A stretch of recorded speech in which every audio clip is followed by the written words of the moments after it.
दुनिया के कहें, दुनिया के छठे हुए महामूर्ख प्रवक्ता यदि किसी पार्टी में है तो भारतीय जनता पार्टी में है। और यदि बात करें सम्मित पात्रा उर्फ गोबर पात्रा की तो बात ही निराली है। महामूर्खों का ज्ञान यदि किसी के पास है तो इस गोबर पात्रा यानी सम्मित पात्रा के पास है। और उससे भी बड़े मूर्ख वो न्यूज चैनल वाले हैं जो गोदी मीडिया हम जिसे कहते हैं। राजस्थान में बहुत बलात्कार हो रहा है, यानी कि जो जहाँ भाजपा का शासन नहीं है वहाँ बलात्कार खूब होता है, जहाँ भाजपा का शासन है वहाँ राम राज।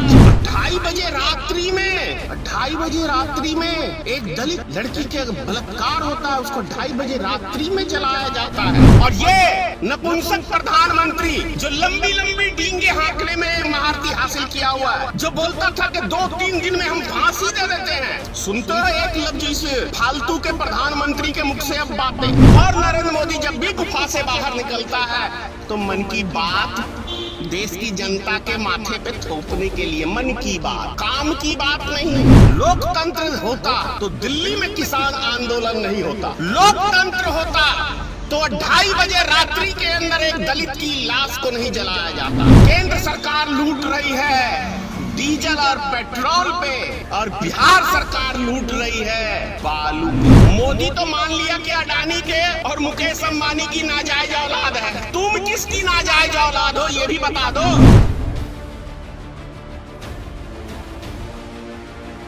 जय माता की मित्रों, मैं धनेश्वर महतो। दुनिया के सबसे बड़े मूर्ख यदि कहे राजनीतिक में, अगर मूर्खों की कोई टीम है तो वो खास तौर से भारतीय जनता पार्टी में एक मूर्खों का समूह चलता है। और खास तौर से दुनिया के कहें, दुनिया के छठे हुए महामूर्ख प्रवक्ता यदि किसी पार्टी में है तो वो भारतीय जनता पार्टी में है। और यदि बात करें सम्मित पात्रा उर्फ गोबर पात्रा की तो बात ही निराली है। ऐसा लगता है कि सारी दुनिया का महामूर्खों का ज्ञान यदि किसी के पास है तो इस गोबर पात्रा यानी सम्मित पात्रा के पास है। ये ऐसी ऐसी मूर्खता की बातें करता है। और उससे भी बड़े मूर्ख वो न्यूज चैनल वाले हैं जो गोदी मीडिया हम जिसे कहते हैं, उससे भी बड़े महामूर्ख और चाटुकारिता की तो सारी सीमा यदि इन गोदी मीडिया ने कर रखा है तो कहीं कोई दो मत की बात नहीं है। अभी मैं देख रहा था काफी ज्ञान बांट रहे थे गोबर पात्रा उर्फ सम्मित पात्रा। राजस्थान में बहुत बलात्कार हो रहा है,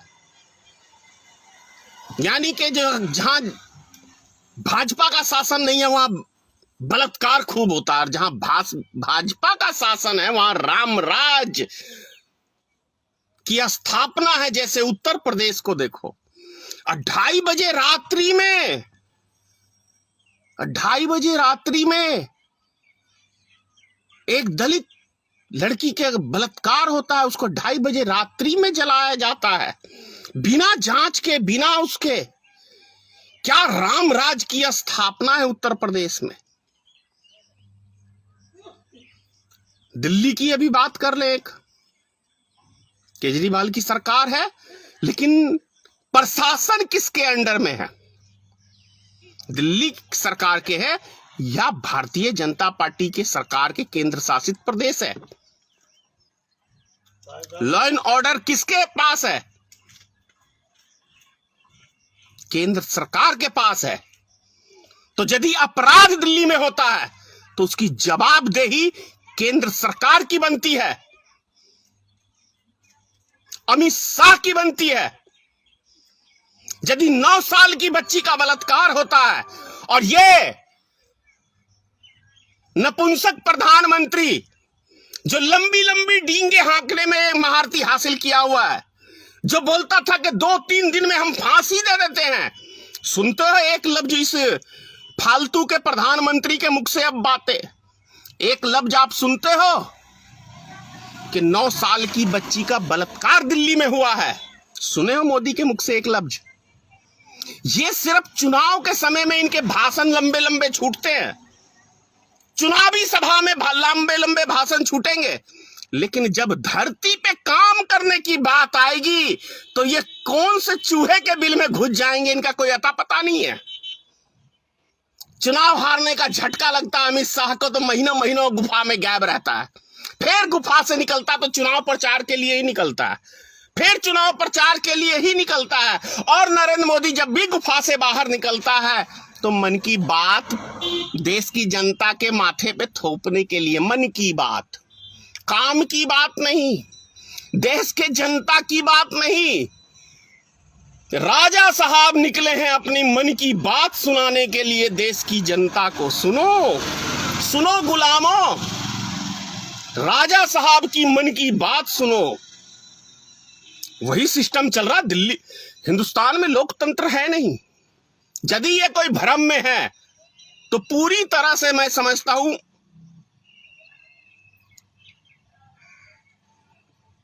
खत्म है।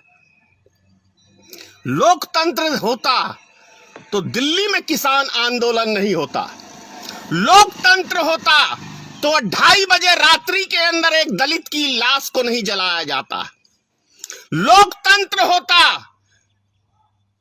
तो हिटलर शाही नहीं होती, लोकतंत्र होता तो हमारे देश का मजदूर रोड पे पैदल चल के नहीं मरता, लोकतंत्र होता तो पिछले लॉकडाउन के अंदर मैंने कहा था कि 100 करोड़ रुपया गरीबों पे खर्च कर दो, वो अपने घर पहुंच जाएंगे, लेकिन उस पे नहीं खर्च करके 150 करोड़ रुपया वर्चन रैली बिहार के चुनाव के लिए खर्च किया गया था, याद होगा आपको। इस देश में लोकतंत्र नाम की चीज नहीं बची हुई है। चाहे भारतीय जनता पार्टी के ये 10 करोड़ कार्यकर्ता चमचे जितनी भी डींगे हाँक ले, क्योंकि इन चमचों की जेब भरती है, इसीलिए ये 10 करोड़ भारतीय जनता पार्टी के कार्यकर्ता ये भारत देश के लुटेरे कार्यकर्ता हैं। चाहे वो वार्ड सदस्य हो किसी पंचायत का, चाहे वह मुखिया हो, चाहे सरपंच हो, चाहे कोई भी हो, ये 10,000 कार्यकर्ताओं में ये माफ करना 10 करोड़ कार्यकर्ताओं में ये भारतीय जनता पार्टी एक 10 करोड़ की फौज जो तैयार की हुई है, ये भारत के 135 करोड़ की बात 10 करोड़ काट दे तो 125 करोड़ जनता को लूटने के लिए ये 10 करोड़ भारतीय जनता पार्टी के कार्यकर्ता हैं, जो हर पंचायत में, हर ब्लॉक में, हर गांव में ये चमचे चिल्लाते फिरते रहते हैं, क्योंकि वार्ड सदस्य के माध्यम से, मुखिया के माध्यम से खूब लूटने को मिलता है इनको। वही जय जयकार भारतीय जनता पार्टी की कर रहे हैं आज के टाइम में, क्योंकि वो लुटेरों में शुमार है, उनमें उनकी गिनती है, उनमें उनकी हिस्सेदारी है, पूरी तरह से देश को लूटने में चल रही है। और 2 चीजें और कह रहा हूं मैं, केंद्र सरकार जो ज्ञान बांटते फिरती थी डीजल और पेट्रोल पे, इसीलिए मैंने कहा भारतीय जनता पार्टी मूर्खों की एक पार्टी है। या तो ये खुद बहुत बड़े मूर्ख हैं, या 135 करोड़, ये माफ करना 135 नहीं 125 करोड़ जनता को ये मूर्ख समझते हैं, इसीलिए कभी भी आए ऊट पटांग की भाषा इस्तेमाल किए और इनके 10 करोड़ जो वो कार्यकर्ता हैं वो जय जय करके उसको प्रचार करने का, और वो गोदी मीडिया जो है, तलवे चाटती जो है, नाचने वाली सब डिस्को डांस करती हैं, वो सब लग जाती हैं इसका प्रचार करने में। तो ऐसे चाटुकारिताओं की एक फौज सी खड़ी करके इस देश को तबाह करने में लगे हुए हैं। कह रहा था कि याद होगा डीजल पेट्रोल आप सबको, कैसे लंबे लंबे डींगे हाँकते थे। 73 रुपए भी बढ़ाया है फिर से, 73 रुपया सिलेंडर के ऊपर, 73 रुपया। क्या फर्क पड़ता है? 73 रुपए इनके लिए कुछ नहीं है, लेकिन एक गरीब आदमी के लिए बहुत बड़ी रकम है, क्योंकि देश में रोजगार नहीं है, काम धंधा नहीं है, कहां से इनका घर खर्च चलता है। भैया, ये देश तो जब भी विकास की राह पे था, जब 9 रुपए डीजल पेट्रोल पे वैट लिया जाता था, आज 65 रुपया हम दे रहे हैं, तो देश हमारा गड्ढे में जा चुका है। सोच लो, 10 करोड़ कार्यकर्ता लूट रहे हैं भारतीय जनता पार्टी के देश को। 10 करोड़ लुटेरे की फौज है भारतीय जनता पार्टी की, 10 करोड़ कार्यकर्ताओं की। केंद्र सरकार लूट रही है डीजल और पेट्रोल पे, और बिहार सरकार लूट रही है बालू पे। बालू पे ही सोच रहे हैं कि हम बिहार को लूट के चलाएंगे। ये नीतीश कुमार की सरकार, बालू माफिया की सरकार। दारू को खुलेआम बिकवाएंगे, उसमें कमीशन खाएंगे, और बालू से राज चलाएंगे। क्या दिमाग है? एक तरफ डीजल पेट्रोल की केंद्र की सरकार, और बिहार की सरकार एक बालू में। कोई गरीब आदमी घर नहीं बना सकता है, अब घर नहीं बना सकता है बिहार में। पक्के का मकान का सपना देखना छोड़ दो। 12,000 का एक ट्रैक्टर बालू है, और एक CFT यानी कि एक टीना बालू का कीमत लगाया है बिहार सरकार ने 40 रुपया। खदान से यानी नदी से जो कुदरती चीज निकल रही है, उस पे 40 रुपए का एक टीना बालू बेच रहा है बिहार सरकार। अब सोच लो, जहां 3,000 रुपए में एक ट्रक 12 चक्का फुल होता था 2000 में, अब यानी एक ट्रक बालू की कीमत बिहार सरकार ने दाम तय कर दिया है कम से कम 50,000 रुपया। 3,000 की जगह 50,000। समझ रहे हैं आप? तो ये चलाएंगे सत्ता, और दारू में हिस्सेदारी लेंगे नीतीश कुमार जी, इनके सारे नेता। हर गांव, हर चौक, हर चौराहे पे खुलेआम दबा के दारू बिकता है। ये चलाएंगे बिहार। ना अपराध पे कंट्रोल, ना प्रशासन पे कोई कंट्रोल, ना अपने कर्मचारियों पे कोई कंट्रोल, ना बिहार में किसी मुखिया पे कोई कंट्रोल। ऐसे चलाओगे नीतीश कुमार जी बिहार को? ऐसे चलाओगे? किसके लिए लूट रहे हो बिहार की जनता को? किसके लिए? मोदी से ट्रिप लिया है लूटने का? मोदी तो मान लिया कि अडानी के और मुकेश अंबानी की नाजायज औलाद है। तुम किसकी नाजायज औलाद हो, ये भी बता दो। अरे अडानी और मुकेश अंबानी ने मोदी के ऊपर दवा के प्रचार में पैसा खर्च किया। 200 न्यूज चैनल है जो रात दिन भाजपा भाजपा, मोदी का मास्टर स्ट्रोक, तो फलाने का ढिंगने का, उस पे वो पैसा खर्च कर रही है करोड़ों अरबों। तो ये 2 व्यक्तियों के लिए मोदी काम कर रहा है और अमित शाह काम कर रहा है, ये चीज समझ में आ रही। लेकिन बिहार की जनता ने तो आपको किसी अडानी और किसी उस पे नहीं आपको मत दिया। आपकी मेरिट के ऊपर आपको 2005 में बिहार का मुख्यमंत्री चुना था, और चौथी बार चुना। तो फिर क्यों बिहार की जनता को आप नीतीश कुमार जी ऐसे लूट रहे हो? क्यों लूट रहे हो बिहार की जनता को? ऐसे क्यों बर्बाद कर रहे हो? नल जल योजना के माध्यम से अरबों रुपया आपने बिहार में लूट मचा दी, मुखियाओं के माध्यम से। अगर ये अरबों रुपया, यदि अरबों रुपया जो आपने ये नल जल योजना में जो बर्बाद किया है, कितने इंडस्ट्रीज लगते? बिहार के 16 सरकारी चीनी मिली बंद थी। क्या इस पे आप पैसा नहीं खर्च कर सकते जिससे किसानों का भला होता? बाढ़ प्रभावित इलाका है मिथिलांचल पूरा। अंग्रेजों ने 1914 में रैयाम चीनी मिल चालू किया था, जिसको आपकी सरकार ने उसकी ईंट तक बेचने का काम किया। अरे कौन सा तरक्की कर लिया अंग्रेज के जाने के बाद बिहार में? जितनी इंडस्ट्रीज थी सबको आपने बंद करने का काम किया। लालू ने बंद किया, नीतीश कुमार की सरकार ने बेच दिया। ये कंगाल कर दिया बिहार को।